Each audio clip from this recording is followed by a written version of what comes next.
तुम अगर इस वीडियो को देख रहे हो तो इसका मतलब साफ है कि तुम्हें खुद पर शक होने लगा है। तुम्हें लगने लगा है कि शायद तुम कुछ बड़ा कर सकते थे, मगर कुछ तो है जो तुम्हें रोक रहा है।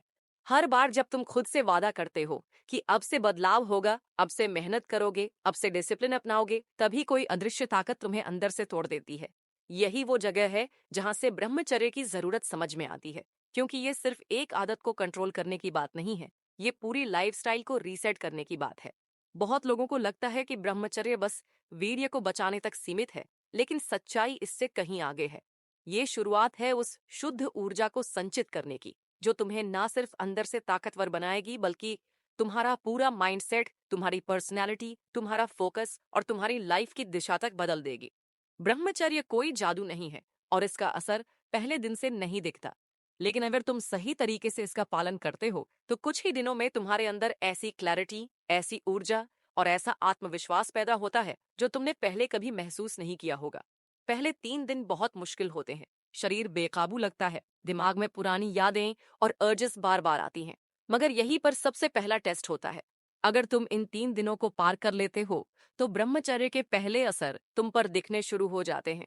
सबसे पहले तुम्हारी नींद सुधरती है। सुबह उठते समय शरीर हल्का महसूस होता है, आंखों में तेज दिखने लगता है, सोचने की क्षमता बढ़ जाती है और सबसे जरूरी, आत्मग्लानि की भावना कम होनी शुरू होती है। यही वो वक्त होता है जब तुम्हें समझ आता है कि तुमने सही रास्ता चुना है। लेकिन अब सवाल ये है कि क्या इस रास्ते पर टिके रहना इतना आसान होता है? जवाब है नहीं। ब्रह्मचर्य एक साधना है और हर साधना में तप होता है। जब तुम अपने शरीर की लत को कंट्रोल करने की कोशिश करते हो, तब तुम्हारा माइंड और बॉडी दोनों उसका विरोध करते हैं। बार बार दिमाग कहता है कि बस एक बार कर लो फिर बंद कर देना। यही सबसे बड़ा धोखा है। अगर तुम इस आवाज को पहचानना सीख जाओ तो आधी लड़ाई वहीं खत्म हो जाती है। ब्रह्मचर्य का पालन करते हुए सबसे पहली चीज जो करनी होती है वो है ट्रिगर्स को खत्म करना। ट्रिगर मतलब वो चीजें जो तुम्हारे मन में वासना पैदा करती है, चाहे वो सोशल मीडिया हो, अकेलापन हो, देर रात जागना हो या खाली समय। इन सब को कंट्रोल किए बिना ब्रह्मचर्य नहीं टिकता। दूसरी बड़ी गलती जो लोग करते हैं वो ये सोचकर चलते हैं कि बस संयम रख लेना काफी है। मगर असल में ब्रह्मचर्य सिर्फ त्याग नहीं, बल्कि निर्माण है। जब तक तुम खुद को किसी रचनात्मक काम में नहीं लगाओगे, तब तक दिमाग फिर उसी दिशा में जाएगा। इसीलिए ब्रह्मचर्य के साथ साथ तुम्हें अपने दिनचर्या को सुधारना पड़ेगा। सुबह जल्दी उठो, ठंडे पानी से नहाओ, योग करो, ध्यान लगाओ, कोई स्किल सीखो, पढ़ाई में ध्यान दो या फिर कोई काम सीखो जिससे तुम्हारा माइंड बिजी रहे। खाली दिमाग हमेशा तुम्हें पुरानी लत की तरफ खींचेगा। तीसरी चीज जो समझनी जरूरी है वो ये है कि ब्रह्मचर्य का असर धीरे धीरे दिखता है। पहले 7 दिन केवल शारीरिक डिटॉक्स होते हैं, उसके बाद 14 दिन तक मानसिक क्लैरिटी बढ़ती है। फिर 21 दिन के बाद वो समय आता है जब तुम्हारा आत्मबल जागता है। तुम अपने अंदर की शक्ति को महसूस करने लगते हो। यही वो स्टेज है जब तुम हर चीज में अपने लिए वैल्यू खोजने लगते हो। छोटी छोटी बातों में गहराई समझ में आती है। तुम्हारे फेस से लेकर वॉयस टोन तक में बदलाव आता है। लोग तुम्हें नोटिस करने लगते हैं। मगर ये सब तभी होगा जब तुम पूरी ईमानदारी से ब्रह्मचर्य का पालन करोगे। कोई दिखावे के लिए नहीं, कोई चैलेंज पूरा करने के लिए नहीं, बल्कि खुद के लिए। अब बात करते हैं कि ब्रह्मचर्य पालन करते समय क्या नहीं करना चाहिए। सबसे पहले, तुम अपने आप को आइसोलेटेड मत करो। अकेलेपन से भागो नहीं, लेकिन अगर ज्यादा देर अकेले रहोगे तो मन भटकने की संभावना बढ़ती है। इसलिए अपने आसपास पॉजिटिव माहौल बनाओ। दूसरे, कभी भी अपनी लत को टेस्ट मत करो। देखते हैं कि मैं कंट्रोल कर सकता हूं या नहीं। इस सोच से हमेशा हार होती है। तीसरे, रात को देर तक जागना पूरी साधना को बिगाड़ देता है। इसलिए नाइट रूटीन को एकदम डिसिप्लिन में लाओ। मोबाइल को सोने से कम 1 घंटे पहले बंद कर दो। ध्यान या प्राणायाम से अपने मन को शांत करो ताकि नींद गहरी आए और सुबह ऊर्जा से भरी हो। अब बात करते हैं क्या करना चाहिए। सबसे पहले खुद को बार बार रिमाइंड कराओ कि तुम ये क्यों कर रहे हो। एक जर्नल रखो जहां हर दिन लिखो कि तुमने कैसा महसूस किया, क्या प्रगति की, क्या मुश्किल आई। ये तुम्हें ट्रैक पर बनाए रखेगा। दूसरा, अपने शरीर की केयर करो। एक्सरसाइज करो, हेल्दी खाओ, ज्यादा पानी पियो और शरीर को एक्टिव रखो। तीसरा, एक पर्पस बनाओ। अगर तुम्हारे पास कोई लक्ष्य नहीं है तो ऊर्जा इधर उधर बहेगी। ब्रह्मचर्य से मिलने ऊर्जा ऊर्जा को एक दिशा में लगाओ, चाहे वो पढ़ाई हो, करियर हो या आत्मविकास। अगर तुम 30 दिन इस तरह से ब्रह्मचर्य का पालन करते हो तो तुम्हारा शरीर और मन दोनों को छूने लगते हैं। त्वचा चमकने लगती है, आवाज में गहराई आ जाती है, आंखों में चमक होती है, डिसीजन लेने की क्षमता बढ़ती है और सबसे खास बात, खुद से जुड़ाव बढ़ता है।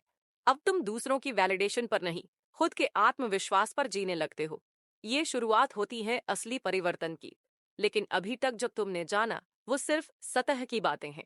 असली रहस्य, असली तकनीकें और ब्रह्मचर्य के वो गहरे लेयर्स जो आम इंसान कभी समझ ही नहीं पाता, वो सब जानना बाकी है। और इसके लिए तुम्हें इस यात्रा के अगले हिस्से तक जाना होगा, क्योंकि वहां हम बात करेंगे उन हिडन स्ट्रेटजीज की जो ब्रह्मचर्य को 100% असरदार बनाती हैं, साइंटिफिक पर्सपेक्टिव से भी और मानसिक स्तर पर भी।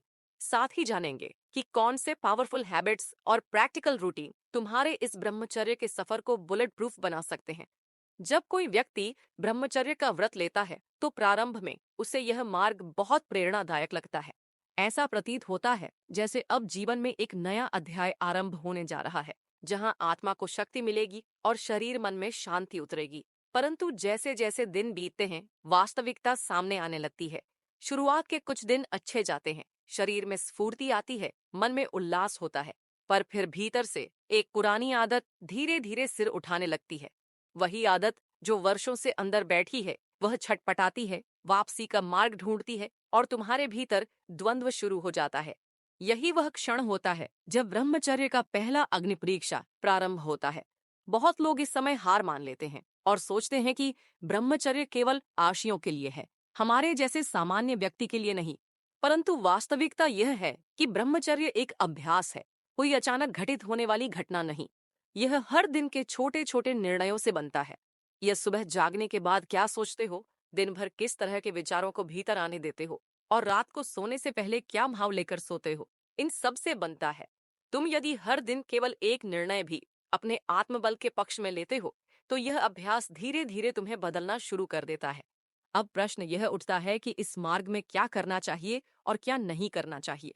सबसे पहले तुम्हें यह समझना होगा कि ब्रह्मचर्य केवल विषय त्याग नहीं है, यह विषयों पर विजय है। इसका अर्थ यह नहीं कि तुम कुछ देख ही ना सको, इसका अर्थ यह है कि तुम देखो, समझो और मन को भ्रमित न होने दो। इसका अर्थ यह है कि तुम अपनी दृष्टि को इतना शुद्ध कर लो कि कोई भी दृश्य तुम्हारे भीतर विकार उत्पन्न ना कर सके। यदि तुम इस स्थिति तक पहुंच जाओ तो समझो कि ब्रह्मचर्य के बाहरी स्तर से उठकर अब तुम उसके सूक्ष्म स्तर पर पहुंचने लगे हो। जो कार्य नहीं करना चाहिए वह है निष्क्रियता। जब तुम खाली बैठते हो, बिना उद्देश्य के समय बिताते हो, तभी सबसे अधिक भ्रांतियां जन्म लेती हैं, क्योंकि खाली मन ही विकारों की खान होता है। जब तुम्हारे पास कोई निर्माणात्मक कार्य नहीं होता, तब मन अपने ही बनाए हुए जाल में फंसने लगता है। इसलिए यह आवश्यक है कि ब्रह्मचर्य के अभ्यास के दौरान तुम्हारा दिन व्यवस्थित हो, तुम्हारे पास ऐसा कुछ हो जो तुम्हारे भीतर की ऊर्जा को सही दिशा में लगा सके। अक्सर देखा गया है कि ब्रह्मचर्य का पालन कर रहे व्यक्ति थकावट, चिड़चिड़ापन और कभी-कभी असहजता का अनुभव करने लगते हैं। यह संकेत है कि उनकी ऊर्जा संचित तो हो रही है, पर उसे प्रवाह नहीं मिल रहा। जैसे जल को बहने का मार्ग न दो तो वह सड़ने लगता है, वैसे ही यदि जीवन शक्ति को सही दिशा न दो तो वह भीतर ही भीतर विद्रोह करने लगती है। इसलिए आवश्यक है कि तुम दिन में कुछ समय शरीर के लिए निकालो। शारीरिक श्रम, योग, प्राणायाम या कोई रचनात्मक कार्य जो तुम्हें संपूर्ण रूप से खींच ले। यह क्रिया तुम्हारी ऊर्जा को अशांति से शांति की ओर मोड़ती है। प्राणायाम इस मार्ग का अत्यंत प्रभावशाली साधन है। जब तुम गहरी श्वास लेते हो और धीरे धीरे बाहर छोड़ते हो तो तुम्हारे भीतर की उलझनें शांत होने लगती हैं। यह केवल शरीर को शुद्ध करने की प्रक्रिया नहीं, बल्कि मन के विकारों को भी धोने का कार्य करती है। दिन में कुछ समय बैठकर केवल अपनी सांसों पर ध्यान दो और देखो कि कैसे मन का कोलाहल धीरे धीरे शांत होता है। यही वह अवस्था है जहां ब्रह्मचर्य की ऊर्जा सुलगने लगती है और वह ऊर्जा ही तुम्हारा स्वरूप बदल देती है। बहुत लोग यह प्रश्न करते हैं कि ब्रह्मचर्य का वास्तविक लाभ कब दिखने लगता है। इसका उत्तर यह है कि जैसे जैसे तुम अपने विचारों, दृष्टिकोण और व्यवहार में शुद्धता लाना प्रारंभ करते हो, वैसे वैसे यह ऊर्जा तुम्हारे संपूर्ण व्यक्तित्व में झलकने लगती है। पहले 30 दिन केवल शरीर की सफाई होती है, नींद बेहतर होती है, आंखों में चमक आती है, त्वचा में निखार आता है। फिर 40 से 60 दिनों के बीच मन अधिक स्थिर होने लगता है और तुम पाएंगे कि तुम उत्तेजक विषयों के प्रति पहले की तरह आकर्षित नहीं होते। यह वह समय होता है जब तुम पहली बार अपने भीतर के शौर्य को पहचानो। पर इस अवस्था तक पहुंचने से पहले बहुत से भ्रमों से लड़ना पड़ता है। एक भ्रम यह होता है कि यदि कोई विचार आ गया तो ब्रह्मचर्य टूट गया। नहीं, विचार आना कोई अपराध नहीं, बल्कि उसे पहचान कर रोक लेना, यही तुम्हारी विजय है। तुम्हें बार बार गिरने से डरना नहीं है, बल्कि हर बार उठकर फिर से दृढ़ संकल्प लेना है। यह यात्रा दृढ़ संकल्प की यात्रा है, और हर बार जब तुम अपने संकल्प पर अड़िग रहते हो तो तुम भीतर से और अधिक सशक्त होते जाते हो। यह भी ध्यान रखना जरूरी है कि ब्रह्मचर्य का अभ्यास अकेले नहीं चलता। यह भोजन, निद्रा, संगति और विचारों के संयम से जुड़ा होता है। यदि तुम उत्तेजक भोजन खाओगे, अधिक मसालेदार या अनियंत्रित मात्रा में भोजन लोगे, तो शरीर में उत्तेजना स्वाभाविक रूप से बढ़ेगी। इसलिए भोजन सात्विक, सीमित और समय पर होना चाहिए। निद्रा पूरी होनी चाहिए, पर आलस्य में ना बदले। और सबसे महत्वपूर्ण, संगति। तुम्हारे आसपास के लोग यदि विषयों में लिप्त हैं, तो उनका प्रभाव तुम पर अवश्य पड़ेगा। इसलिए संगति का चयन भी ब्रह्मचर्य की रक्षा का एक हथियार है। इस मार्ग में एक और रहस्य है, कल्पना शक्ति का प्रयोग। जब भी भीतर कोई कामुक विचार उठे, तो उसी क्षण अपनी आंखें बंद करके अपने आदर्श स्वरूप की कल्पना करो।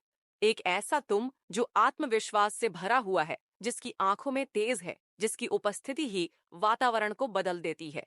उस स्वरूप को देखो, उसे महसूस करो और अपने भीतर कहो, मैं इसी स्वरूप की ओर जा रहा हूँ। यह कल्पना शक्ति केवल मनोरंजन नहीं है, यह मन का प्रशिक्षण है। यह बार बार मन को याद दिलाती है कि वह क्यों संघर्ष कर रहा है। जैसे जैसे समय बीतता है, तुम अनुभव करोगे कि अब तुम्हें पहले की तरह नियंत्रण करने की आवश्यकता नहीं पड़ रही। अब तुम्हारा मन स्वतः संयमित हो रहा है। यही वह अवस्था है जब ब्रह्मचर्य केवल एक अभ्यास नहीं, बल्कि तुम्हारा स्वभाव बन जाता है। तुम जब बोलते हो तो शब्दों में भार होता है, जब चलते हो तो चाल में आत्मबल झलकता है। लोग तुम्हें देखकर कहते हैं, इसमें कुछ अलग है। और तब तुम्हें एहसास होता है कि यह जो शक्ति है, यह भीतर के त्याग से उपजी है। यह वह तेज है जिसे कोई आभूषण नहीं दे सका, कोई सजावट नहीं बना सकती। यह केवल आत्म संयम से उपजता है। और फिर जब एक साधक लगातार संयम का अभ्यास करता है, तो उसकी इच्छाएं उसकी दासी बन जाती हैं, वो स्वयं उनका स्वामी बन जाता है। पहले जो आकर्षण उसे खींचते थे, अब वो उन्हें देखकर भी शांत रहता है। ये वही अवस्था है जहां ब्रह्मचर्य का असली कमाल शुरू होता है। शरीर में जो ऊर्जा पहले व्यर्थ होती थी, वही अब भीतर संचित होकर बुद्धि को तेज करती है, सोच को गहराई देती है और आत्मबल को अग्नि की तरह प्रज्वलित करती है। मन की चंचलता कम होती है और एक स्थिरता आती है, एक ऐसी स्थिरता जिसे बाहरी दुनिया कभी नहीं हिला सकती। अब सवाल उठता है, क्या वाकई ब्रह्मचर्य के एक 100% लाभ मिल सकते हैं? क्या ये सिर्फ एक आध्यात्मिक आदर्श है या फिर एक व्यावहारिक वास्तविक अनुभव भी? सच तो ये है कि ब्रह्मचर्य के 100% लाभ तभी मिलते हैं जब इसे केवल शरीर से नहीं, मन और विचारों से भी अपनाया जाए। केवल कामेच्छा को दबाने से नहीं, उसे समझकर, उसकी ऊर्जा को रूपांतरित करके। और यह तभी होता है जब साधक रोज इस मार्ग पर जागरूकता के साथ चलता है, ध्यान करता है, संतुलित आहार लेता है, नींद का ध्यान रखता है और सबसे जरूरी, खुद को बार बार अपने लक्ष्य की याद दिलाता है। जब ये सब होता है, तब शरीर में ऊर्जा का बहाव बदलता है, चेहरे पर तेज आता है, वाणी में ओज आता है, आंखों में गहराई आती है और चाल में आत्मविश्वास दिखाई देता है। लेकिन अगर तुम सोचते हो कि एक हफ्ता या एक महीना ब्रह्मचर्य अपनाकर सब कुछ मिल जाएगा, तो ये भ्रम है। ब्रह्मचर्य एक प्रक्रिया है, एक अभ्यास है। और जब तुम लगातार इसके नियमों का पालन करते हो, तब जाकर वो चमत्कार सामने आता है जो किताबों में पढ़ा है, जो संतों ने कहा है। और अब सुनो एक विशेष बोनस टिप, वो चीज जो अधिकतर लोग भूल जाते हैं। अगर तुम ब्रह्मचर्य के मार्ग पर हो तो एक काम हर सुबह जरूर करो, ठंडे पानी से स्नान। यह साधारण सा दिखने वाला नियम तुम्हारे भीतर की उत्तेजना को शांत करता है, नाड़ी तंत्र को स्थिर करता है और इच्छाओं की आग को धीरे धीरे बुझाने में मदद करता है। इसे एक हफ्ते तक लगातार अपनाओ। तुम खुद देखोगे कि तुम्हारे भीतर की बेचैनी कितनी कम हो जाती है और ध्यान कितनी आसानी से लगने लगता है। तो साथियों, अगर ये बातें तुम्हारे भीतर कुछ जगा रही हैं, अगर तुम भी इस पथ पर चल रहे हो या चलना चाहते हो, तो इस वीडियो को अभी लाइक करो, नीचे कमेंट करके बताओ कि ब्रह्मचर्य की इस यात्रा में तुम्हें सबसे बड़ा संघर्ष क्या लगता है। और इस वीडियो को शेयर करो अपने उन साथियों के साथ जो जीवन में बदलाव लाना चाहते हैं।